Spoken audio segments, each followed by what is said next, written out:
the 31st of August, 2012, and this is Capital FM Online TV News. In the headlines, 3 killed in Stampede at event presided by President Kibaki. NARC leader Charity Gilu unveils her presidential manifesto, and missionary fights over control of hospitals with Cardinal Njue. Hello and welcome, I'm Charles Gishane. 3 people died on Friday morning in a stampede at a passing out parade for administration police officers at the Embakasi Training School. Police said the stampede occurred at one of the gates into the ceremony grounds where 2,000 officers were graduating. President Mwai Kibaki was the chief guest at the ceremony and was present at the venue when the incident occurred. There was tight security at the venue, with each person being screened at all the gates before being allowed in, causing delays. Last week, there was a near stampede at a similar parade for 1,500 regular police officers at the Police Training College in Kiganjo. A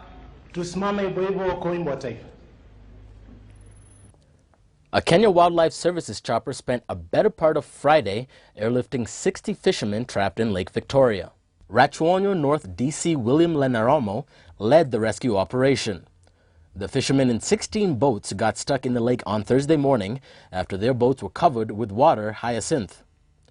Efforts by the Kenya Red Cross and police to rescue the fishermen hit a snag due to the clogging of the weed around the boats. Red Cross officials were on standby to give first aid to the fishermen as they got lifted one by one from the lake by the chopper. We intend to package messages, community-based messages, to reach out to these communities so that they are aware of the water hyacinth, as we did 2 weeks ago through our Twitter.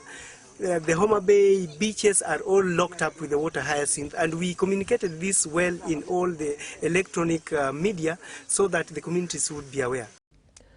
Water Minister and NARC leader Charity Gilu has unveiled her manifesto detailing 5 priority areas she aims to address should she be elected as the country's next president.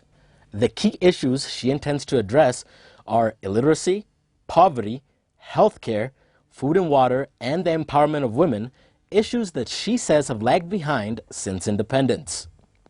Gilu, who first ran for presidency in 1997, says she only aims to create an alliance with the voters despite previously indicating her willingness to work with other candidates. The manifesto launch at the Intercontinental Hotel will be followed by the launch of her presidential bid on Sunday. We are meeting as party on Sunday, the 2nd of September. In fact, it's the day after tomorrow. And the party will be deciding, the delegates will be deciding. And I said I'm going to offer, among others who may be there, for my candidature for presidency. And finally, a Catholic priest of the Mary No Fathers and Brothers Society has sued Cardinal John Njue and Mary Therese Kasambi of the Assumption Sisters for interfering with the running of St. Mary's Mission Hospital and High School in Nairobi and Nakuru. In the civil case filed on Wednesday, Father William Charles Frieda, who is the founder and chief executive officer of the hospitals and school, has accused the 2 defendants of trying to kick him out of the institutions with an aim of taking over the property. According to the priest and available documents, he single-handedly sourced for funds to buy the parcels of land and construct the institutions after getting a go-ahead from his Catholic order, the Mary No Fathers and Brothers Society. Chairman of the board of St. Mary's Mission High School, Dr. Frank Ndari, says they are now seeking the court to issue a permanent injunction restraining the 2 defendants from interfering with the running of the institutions. He explains that Father Frieda, being a foreigner, had an arrangement with the Assumption Sisters to have the parcels of land registered under its trustees, and they are now using this to claim ownership of the property.